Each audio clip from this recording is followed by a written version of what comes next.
Hi, today we'll be talking about the Piliavin study, which is called the Subway Samaritan study, and it was done in 1969, as you can see from my wall.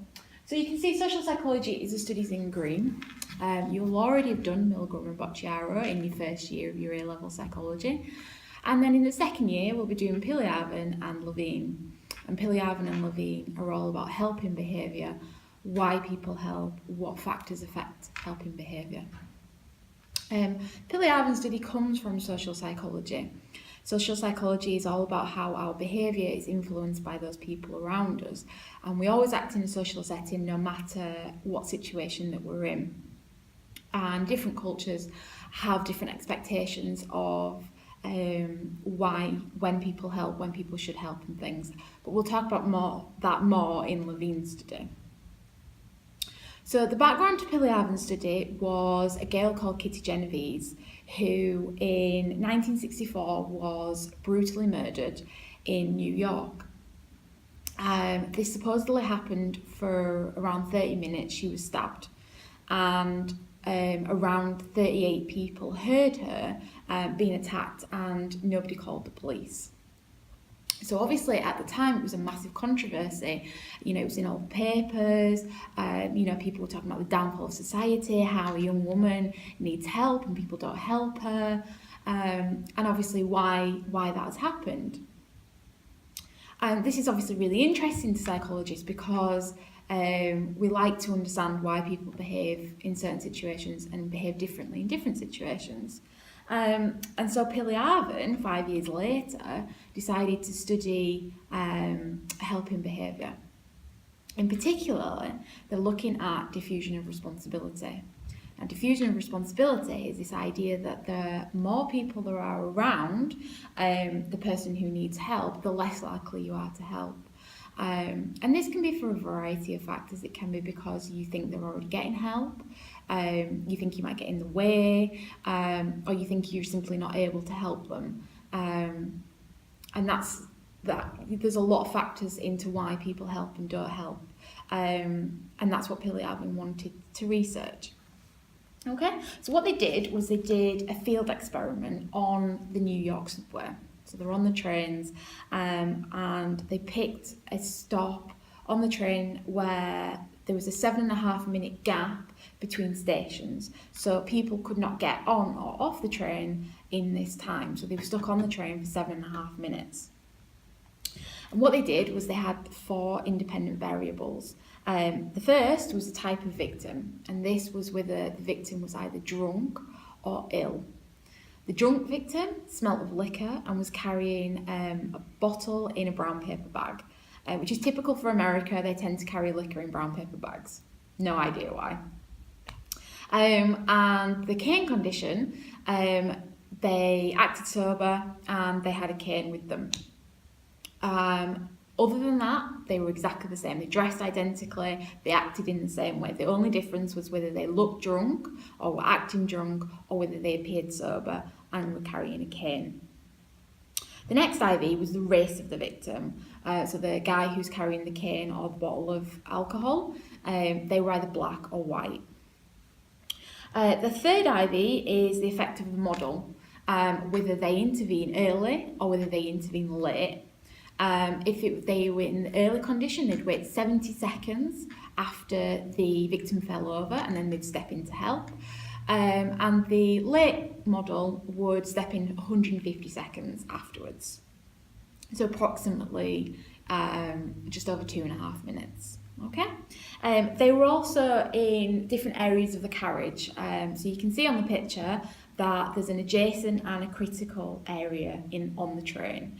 The critical area is where the victim actually falls over, and the adjacent area is next to where the victim falls over. And the bystanders, people who are sat watching, sat on the train, or the participants, they are classified as either being in the critical or the adjacent area. The last IV that they had in the Piliavin study was the size of the group, and that's not something that they can manipulate, that just happens naturally. Okay. And they're wanting to see, does the effect of the number of people in the train carriage, does that impact on the helping behaviour? And then there were a number of DVs which were recorded by 2 female observers who sat in the adjacent area. So they are not within the action, they're not directly next to the model, they're a little bit away from the model, making notes on what's happening. So there's 6 different things that they're recording, these 6 different dependent variables. The first DV is the frequency of help, which is how many people are helping. The second is the speed of help, so how fast they actually do it. The third is the race of the helper. The fourth is the sex of the helper. The fifth is the movement out of the critical area. And the sixth is any verbal comments made. Okay? These are all the different things that Piliavin are measuring in their study.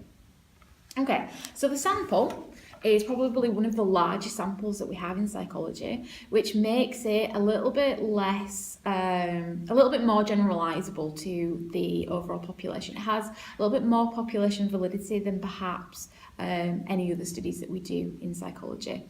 However, you've still got to bear in mind that they're all New York citizens, they're all either black or white, and therefore it doesn't take into account other races, other cultures and things like that. Okay? So there were roughly 4,450 males and females who took part in the study, and these are recruited from they're just passengers who get on the train. They're not told that they're part of the study, they're not debriefed as part of the study, they're just monitored, made their comments written down. The study was done on the train on the weekdays between 11 and 3 p.m. So have a think about the kind of people that are likely to be on the train at that time and who's not going to be on the train at that time. And therefore, obviously, the population validity of the study is lowered. Okay, so the sample was roughly about 45% black and 55% white, which is important. We'll come back to that later. There were 3 victims in total, 3 white and 1 black, and they played the drunk and the ill condition. Like I said earlier, they were dressed identically other than the bottle of alcohol or the cane that they carried. Okay. So going back to the models, they were all white and all male, and the model was the guy who would come in to show people how they were supposed to be acting. So they'd come in either early or late, so 70 or 150 seconds after the after the victim falls over. Okay, and there's 4 different conditions for the model. They either sat in the critical area and come in early, or they're in the critical area and they come in late, or they're in the adjacent area and they come in early, and the adjacent area and they come in late. Okay, so what happens in the study? The victim stands next to a pole in the critical area, and train sets off from the station, and they've got 7.5 minutes before they get to the next station, so people can't get on or off the train. He staggers and collapses on the floor, and then he remains on the floor looking at the ceiling if nobody gets up to help him. If nobody gets up to help by the time the train stops, then the model will get up and help him.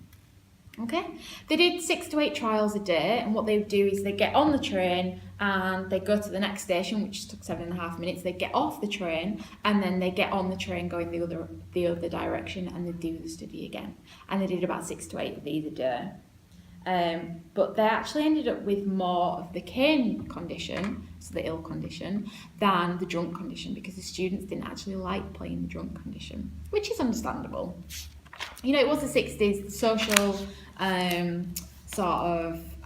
conventions at the time were quite different to how they are now, and it was very much how you were perceived by other people and how you acted in public, and people, I feel, cared a lot more about what strangers thought about them than we do at the minute.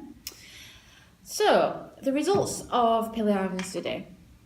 The cane condition, so the guy with the cane who fell over, who acted, the ill condition, he received help 95% of the time, compared to only 50% of the drunk conditions. Now, bear in mind there were less drunk conditions, but only 50% of the time did the drunk guy get help. Help was offered a lot quicker in the ill condition. They generally received help on average 5 seconds after he fell over, whereas the drunk condition, it took over a minute, nearly 2 minutes before people helped. That's 109 seconds. 90% of the first helpers were male, which is surprising. And there was a slight tendency for same race helping. So if the victim was black, then the helpers were more likely to be black. And there was no diffusion of responsibility found in the study. So it did not matter how many people were in the train carriage. It had no impact on whether they received help or not. So Piliavin came to the conclusion that the ill condition, the guy with the cane, gets help more than the drunk condition. And the idea behind that is because the ill condition is seen as it's not his fault. It's not his responsibility. He might have hurt his leg, or he might have an pre-existing disability, and that's not his fault that he's in that situation. Whereas the drunk guy, he's seen as it's self-inflicted, and therefore possibly that's why he didn't get help as much, because it's his own fault that he's in that situation. Men are more likely to help, and there were some comments made by the female passengers, things like, "Oh, I don't feel like I can help," or "I don't feel like I'm physically strong enough to help," that kind of idea. And the idea of the same race helping, it was even stronger in the drunk condition. So there was more likely to be people helping their race in the drunk condition, as well as the ill condition.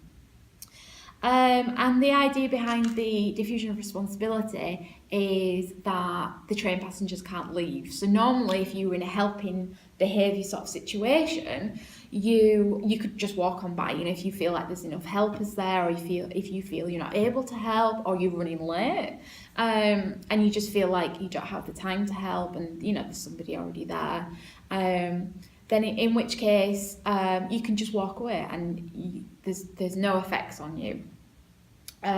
Whereas if you're on the train carriage, you can't leave. Now, you can leave the critical area and you can go and stand in the adjacent area instead, but there's nothing actually, nowhere for you to go. So you have to sit and look at this person who you haven't helped, feeling, I imagine, guiltier and guiltier that you haven't immediately gotten up to help. And so, although Piliavin's study was all about diffusion of responsibility, it wasn't actually found in this study. But it does help psychologists to understand more reasons why people help and why people don't help. So thank you for listening to my video. I hope that's helped to clear up the Piliavin study. And if you've got any questions, let me know in class. Okay, thank you. Bye.